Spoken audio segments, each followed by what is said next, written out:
So the air masses, large body of air, properties of temperature and humidity are similar pretty much in any given direction and altitude, and they cover thousands of square feet. All right, so let's move on to the next slide. And maybe if I actually put it into play, it'll go full screen for you guys. And it might. Of course, then once it goes full screen, then I'm going to have to figure out how to switch it again. So now, how do these air masses form? Okay, they form when you have changes in pressure, temperature, and humidity, as well as storm systems. Remember we talked last week about high and low pressure? So that's how they form. And basically it's usually under high pressure that they form. So now let's go and see if we can pop this up. So here's our source regions. They form in source regions, and that's usually over land or over water. So as you look at the planet, you know we have lots of water. The oceans cover lots of water, and there's your land. So,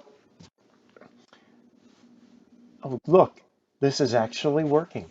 So with so much water and so much land, you know, there's more water than more land. So water and land, that's where these things form. Okay, how many of you are sitting down right now? Anybody sitting down? Okay, get up and put your hand where you were just sitting down.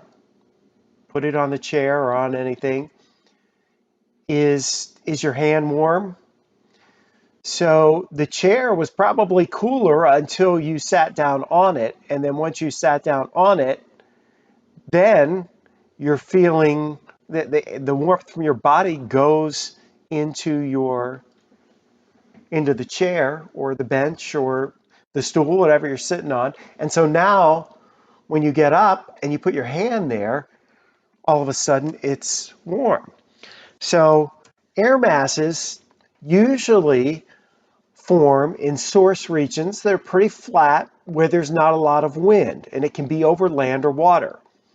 And most of the time it's because you have high pressure, and that big sprawling high pressure is just kind of sitting there, and that dominates what's going on. And there's usually not a lot of wind. And so just like when you sat down in your chair and you warmed up the chair, however the surface is, when the air's just kind of sitting there, it starts to take on the properties of what's around it. So we live in the mid-latitudes, so that's not a good source region for the formation of air masses because our weather's always changing. And you know, if you had last night, you had a pretty good breeze last night. So that scenario ends up playing out where, you know, when the winds are blowing around, it mixes things up, changes things up. And so that's not a good source region. So where are the good source regions? Well, they're going to be over cold land or over cold water or over warm land or warm water. So if you look at this diagram, there's 5 basic categories that we have here. So over the waters, when it's warm, you're getting more humid and warm weather, warm air. The air is warming. The air is taking the moisture out of the ocean or the Gulf of Mexico, and it's becoming more humid. And so when it's warm, we call that maritime tropical, and we'll break these down in a few minutes. When it's over land, there's no moisture source. So when it's over land, it tends to be dry. And when it's over land, we call that continental because of the continents. Okay, we live on the North American continent. So where are we going to find that continental air? You see the CP there? That's continental polar. That's the cold air that develops up in Canada. But then look in the desert Southwest. In the desert Southwest, we have continental tropical. Okay, so it's warm, but it's also really dry. So continental tropical. So how do we name these air masses? You see the CPs and the MP and the MTs and the CT. So it's based on moisture. So if it's dry, it's over the continents. So C for continental. If it's wet or moist, then it's M for maritime because it's over the waters. When we have the temperature, if it's warm, you get a T for tropical. If it's cold, you get a P for polar. And if it's really cold, frigid air, which you see is up over the Arctic, that's going to be A for Arctic. So it's the little c or little m, and that's followed by the capital T, capital P, and capital A.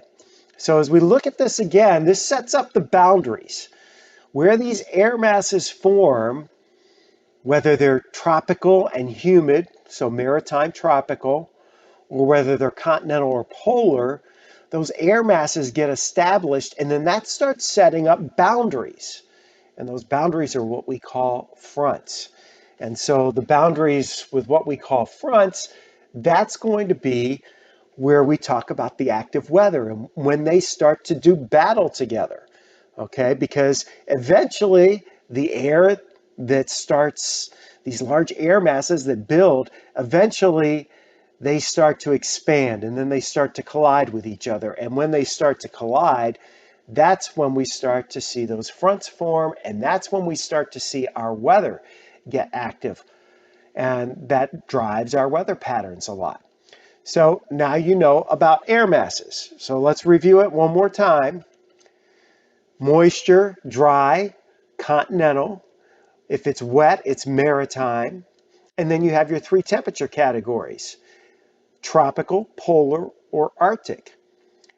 And that's how we classify all the different air masses. You're going to find the polar air masses where it's cold, and that includes even over the oceans where it's cold.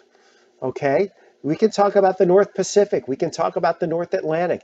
In fact, a lot of times in winter, when we get systems that come through in the wintertime, if it comes in, it clears out, and it gets really cold, that's a continental polar, or maybe even continental Arctic that's coming in, that moves in here. If we get those Pacific systems that move through and it's not as cold during the winter, then it's maritime polar that slides on through the area. When the winds turn out of the south, what does that do? It takes that maritime tropical air from the Gulf of Moisture and it sends it our way. And so we warm up and we get more humid. And we get springtime. We're getting into that pattern now where we're going to see more of this warm, humid air sliding our way. And so that comes straight out of the Gulf of Mexico and comes right up the Mississippi River. So now you know about air masses, our 5 basic types of air masses. So just a little bit of an extreme there, trying to get into all of that. Eventually, I'll get this all worked out. We keep trying new things, and today I tried to do something different, thinking, well, if I do it with a PowerPoint, it'll work a little bit better. And no, it did not. But we still got it covered, right? Air masses. So on Monday, when we hit you up on Monday at noon, we're going to talk about springtime weather and animals. Tracy Hinson, meteorologist Tracy Hinson's got a great segment on that. And we're going to talk about cold fronts and warm fronts. And, at least we got the audio in pretty good shape this go round, right? You guys can hear me pretty well. So, we make a little progress with each one of these weather academies that we're doing live, and they're live. So you guys get to experience me going through and try to figure out, okay, what do I have to click and what don't I have to click? And you guys are probably doing that at home too, especially if you're doing the online studying with your classes. You're trying to figure out what to click and what not to click, and where does this go and how does that work? We're all in this together. So that's our Weather Academy for today on air masses, and we will talk about fronts and we will talk about springtime weather and animals on Monday. And then that's going to set us up to talk more about storms as we go into next week. So there's a lot to cover, and we got a lot of topics. A little homework for you this weekend. Little homework, if you so desire. Maybe if you have a favorite type of weather, you can draw a picture of that kind of weather Get out your coloring tools, your markers, your crayons. Draw me a picture of your favorite kind of weather and get ready to share it with me on Monday. And we may actually use some of those pictures in our Weather Academy. And you can even write a couple of sentences about what that weather is like and why you like it. All right, so that's our homework for the weekend. That'll give you something to do this weekend because I don't know if you're like me, you're looking for stuff to do around the house since we're not doing, we can't go anywhere, we can't do anything. So that's our homework. Draw me a picture, get your coloring markers out, get your crayons out, give me some nice pictures about your favorite type of weather and why you like it. Write a couple of sentences about why you like it, and Monday we'll ask you to share those. All right? So that'll do it for this. Everybody have a great weekend. Stay safe. Tomorrow morning we're probably frosty and cold, but tomorrow afternoon it's going to be nice, so at least we'll all be able to go out and get into the yard and have some fun. Thanks for joining us today, everybody.